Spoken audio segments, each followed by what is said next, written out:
As Israel's war in Gaza unfolds, analysts are increasingly fearful of the West Asian conflict spilling over.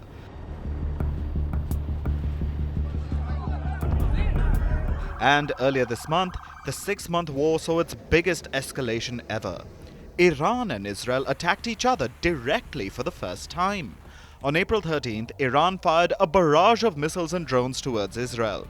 This was in retaliation to the alleged Israeli attack on Tehran's consulate in Syria. And Israel responded with another set of airstrikes, pushing West Asia to the brink. This tit-for-tat approach led to many global leaders raising alarms.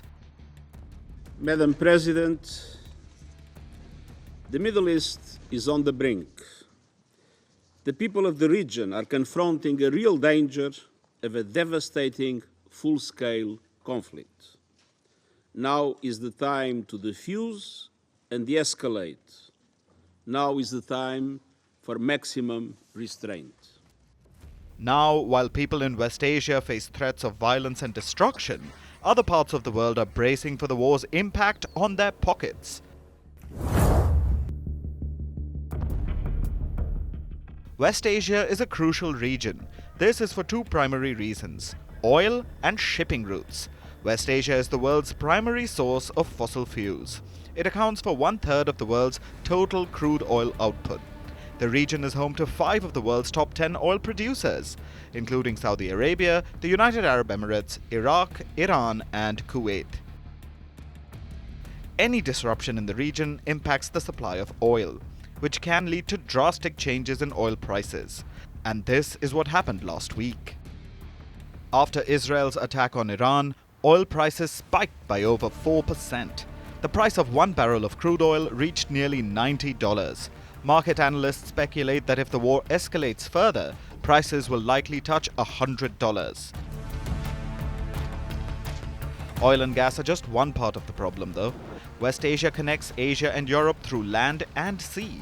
A large part of the world's cargo passes through this region. The Red Sea and the Strait of Hormuz are two of the most crucial trade routes. Around 12% of the world's shipping cargo passes through the Red Sea, and any disruptions to these routes is a significant red flag. In November last year, the Yemen-based Houthis hijacked a commercial ship in the Red Sea. Continuous attacks by the Iran-backed rebels posed a massive threat to shipping firms. It forced ships to change their routes. This, in turn, increased their journey time by up to 2 weeks, which further impacted the cost of goods being transported by these ships. So if you have systematically higher shipping costs for manufactured goods, the consumer goods that you and I buy in the shop, it takes many months to really translate into higher prices. But it will come. So if this situation continues, it will have a bearing also on the prices we pay in the shop for our consumer goods.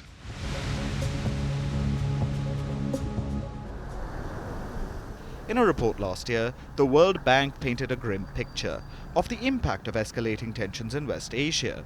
It said that a continued rise in oil prices could push food prices higher. That's because of an increase in production and transportation costs. It also flagged concerns of food insecurity in some regions.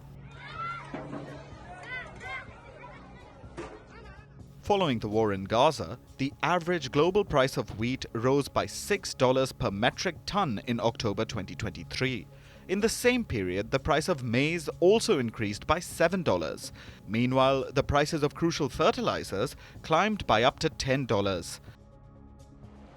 While prices of commodities rose over threats to their supply, gold also went on an upward trajectory, but for different reasons.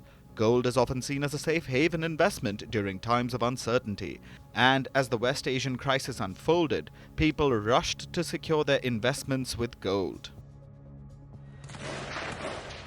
Now, a new escalation in the war is expected to further push these prices higher, and all of this is likely to severely impact our pockets, raising the cost of all essential goods like food and fuel.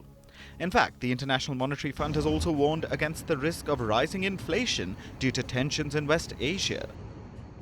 We looked at a scenario where we would have more geopolitical tensions that would result in elevated oil prices and energy prices and shipping costs.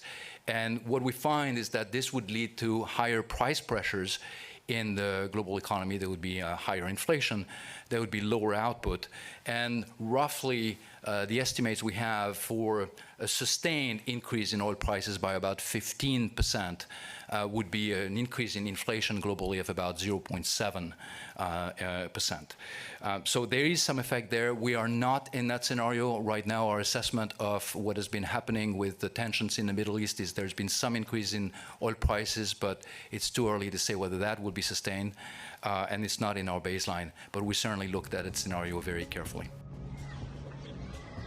In the last 4 years, the world has seen all kinds of crises. A global pandemic, natural calamities, and a string of wars. While we were still recovering from the inflation shocks due to COVID-19, the Ukraine war was already knocking on our doors. And now, as another war threatens to upend West Asia, we are just beginning to pay the price.